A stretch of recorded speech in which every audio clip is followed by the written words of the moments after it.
Obviously, it's 7 points now between Barcelona and the top two of Real Madrid and Girona, which is why it was such a vital win, as Mundo Deportivo say here. Also, more reaction up in Catalonia saying that hanging on, basically, to La Liga, because 7 points is much better than having to make up than 10 points on this top two right now, especially with the way we're seeing Girona playing level on points at the top of the table with Real Madrid. I know that you guys were watching this game. I know, Frank, that you have had a look at Girona yourself as well, and they really are quite a sight to behold when you watch this team play, and they're not there by accident. Oh, no, of course not. And they completely deserve to be there. The way they play, the involvement into the game, and what the coach offers to the players and to us, it's entertaining. And they deserve that. And we thought after that little break, you know, of the winter break, that maybe it could be a big turn, and they play against Atletico straight after, and they scored, and they scored, and they scored 4 times, and they won at the last minute. So it shows characters, it shows talents. How long are they going to last? I don't know. That nobody can know exactly. But at the end of the day, they're so good. They're so good for it that I want to believe that there is a fairy tale, and maybe they can surprise the world and maybe win the La Liga. And now the magic does continue here, and I know you've been a big fan of the Ange Postecoglou, number one member of the fan club. Michel. But yeah, also, Michel, you've been putting it out. You've even been tweeting about Girona, Craig. That's how far it's gone this season for you. That's how many days off I've had.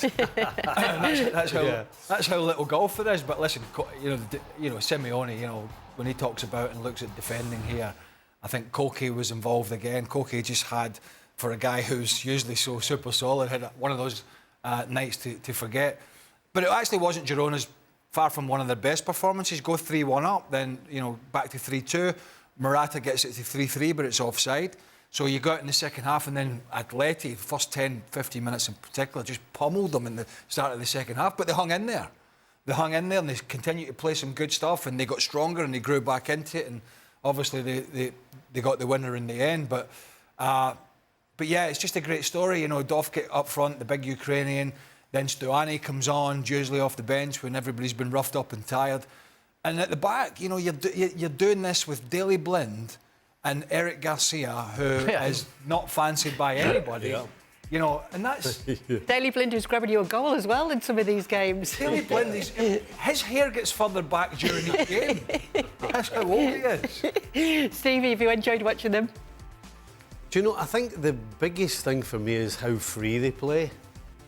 I guess the question coming back off the break was, are they going to think about the offers they've had for certain players? Are they going to start thinking about winning the league? Well, clearly, they just went out and played again. Not ideal that you lose 3 at home, but when you can score 4, who cares? So they're still playing with a freedom. And if they continue to do that and don't think about winning the league, which is going to be harder the longer or the closer it gets, then if they can just keep off of that, then they've got a chance. They've possibly just put... now, I know Barca have got a game in hand, but I can't remember on that graphic. Atleti don't, do they?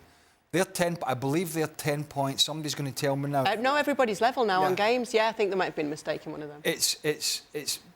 Atleti are now 10 points off the lead. Yes. That's how big that was. Not only winning the game, but Atleti, who struggled just going into the winter break with a couple of bad results, coming out of it with this one. I mean, 10 points is not ungettable for them, but they're going to have to put a hell of a run together. And you know what? Real Madrid are not playing great either. Barca are not playing great. Real Madrid are not playing great. They've got injuries. But as Stevie said, when it comes to that big moment, when people really start talking, and, we always mention Leicester. Because Leicester was the 2016 test, when they went to the Etihad and Club Man City, you went, wow, this could last. But there's still a lot of hurdles to go over. There's a lot of hurdles for Girona, but boy, aren't they just enjoyable to watch?